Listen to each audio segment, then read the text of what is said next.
আগেই পূর্বাভাস ছিল ভারত পাকিস্তানের ম্যাচের আগে বৃষ্টির বাধা আসতে পারে, শেষ পর্যন্ত তাই ঘটেছে। টস শুরুর আধা ঘন্টা আগে নাসাউ কাউন্টির মাঠে শুরু হয়েছে গুড়ি গুড়ি বৃষ্টি। ম্যাচ শুরুর সময় তখন পিছিয়ে দেওয়া হয়েছিল। মিনিট 20 সেই বৃষ্টিতে খেলা পেছানো হয় আধা ঘন্টা। নিয়ম মেনে টস হয়েছে, যেখানে টসে জিতে ভারতকে আগে ব্যাট করতে পাঠিয়েছে পাকিস্তানের অধিনায়ক বাবর আজম। এক পরিবর্তন নিয়ে আজ মাঠে হাজির পাকিস্তান, আর ভারত নেমেছে অপরিবর্তিত একাদশ নিয়ে। এদিকে মাঠে নামার আগে আরেক দফায় বৃষ্টি, তাতে খেলা পেছানো হয়েছে আরো 20 মিনিট।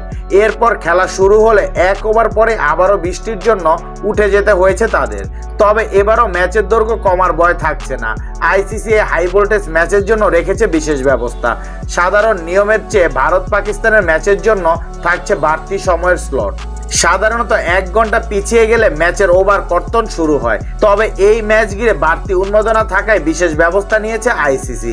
নির্ধারিত 1 ঘন্টার পর আরো 90 মিনিট পুরো ম্যাচ শেষ করার জন্য অপেক্ষা করবে আইসিসি। সে সময় সামনে আসছে ডাকওয়ার্থ লুইস মেথড পদ্ধতি, যার অর্থ ওভার কর্তনের জন্য পুরো 2.5 ঘন্টা অপেক্ষা করবে আম্পায়াররা।